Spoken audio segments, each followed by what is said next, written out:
Alongside Paul Hoynes and Bud Shaw, I'm Zack Meisel here with your annual spring training round table. There's no table, just us. Guys, it's been a busy offseason. The team's quarterback is in rehab. Its wide receiver suspended a year. Its general manager's under fire for texting. The owner is still under investigation. No, wrong team. Right. It's been a busy offseason. They lured the best player in the league back to town. They made a couple of trades, got a new, no, that's the wrong team. No, the Indians, they didn't do much. Added Brandon Moss, added Kevin Floyd, that's about it. Hoynesy, we'll start with you. Did they need to do a lot, or was this okay? Well, I thought they needed to do, this is the second year in a row I thought they needed to do a big thing. I thought this is a team on the cusp.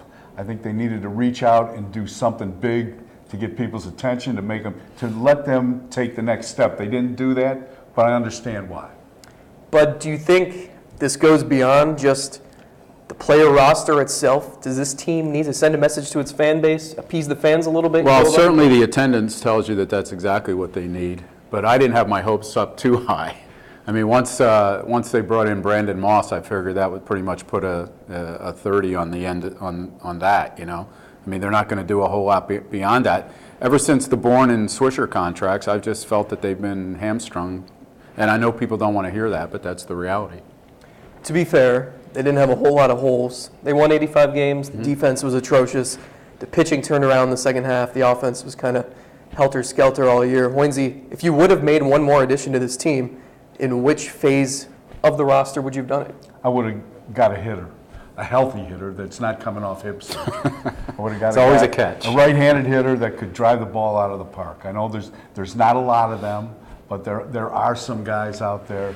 I know they're kind of like one of those freighters on Lake Erie right now. They're iced in, kind of locked in because the lake is frozen. Because they have some multi-year deals. And like you said, Zach, they don't have a lot of holes, but I thought this was the time to really, okay, go out and get somebody. Can you be too careful with, kind of just hoping guys bounce back? You've got Kipnis, you've got Swisher. There were guys who were injured last year. There were guys who had seasons the Indians didn't expect them to have. Are they relying too much on that? Well, I do find it funny to hear the argument, which I heard again today on Sports Talk, that if they get Kipnis back at 100% and he's playing as well as he can and they get Bourne back, that it's like getting two guys in trades. I love that logic because nobody never takes into account the fact that Chisenhall could have an off year, that it could be like losing a couple of guys in trades. So, yeah, I think when you look, Kipnis is in his prime, 27 years old. So is Bradley. Brantley, yeah. Sorry about that. So is Brantley. So, I mean, we're talking about a couple of guys there that can carry a team, I think, if they're healthy. That's the one good thing. Are you saying the offseason addition you would have made would be add Milton Bradley? Yes, exactly. Yeah, just for the quotes. Eric Wedge isn't going to sleep for a week. Hoynesy, when you look at the division, it was close between the Indians, Tigers, and Royals last season. The White Sox certainly got better. The Tigers made some changes. The Royals made some changes. What does this division look like? Is it a 4-team race now? I think it is. I think it is, Zach. The Tigers may have taken a step back. The big thing with the Tigers is the health of Cabrera and Martinez. I want to see how those guys rebound. They're not spring chickens. Victor's coming off the knee surgery. Cabrera's coming off that ankle surgery, which was worse than they anticipated. Those guys might not be ready for the start of the season, and they lose Scherzer.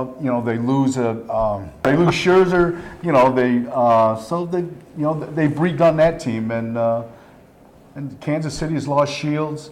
So I think it's going to be a close race. See, this is the risk in talking to a couple guys our age. We start talking about Bradley and we can't remember the Cy Young winner. Let's turn it around on you. What move would you have made? I hate that I'm going to say this because I disagree with the logic here, and I understand that being in a front office role is completely different than us just sitting back eating popcorn and watching the games. But I think they needed to make a splash just for ticket sales and just to appease the fan base. I think at some point the stubbornness has to wear off, and this whole stalemate between fans and ownership, the ownership's never going to win that unless they put a World Series winner on the field. So I don't know a specific name. I do know that the payroll is going to be about $85 million again. Yeah. And what is the risk if you raise it to 95 or 100? You're still in the bottom half of the league in payroll. So I would have gone out and signed some free agent just to cover my bases, kind of like they did with Swisher and Bourne a couple of years ago. So you don't think moving 5 games up, the start time of 5 games up to 6 o'clock or something is going to make a big difference with the fans? Well, we'll see. I mean, It'll be a little warmer in April. the product is the same though, and I think when you kind of reheat and repackage, as our colleague Dennis Maniloff likes to say, that wears thin pretty quickly. It's a good point. So, all right, that's it for the offseason. We'll have more to come about the rotation, the lineup, the bullpen, and where we see the Indians fitting into the AL Central picture later on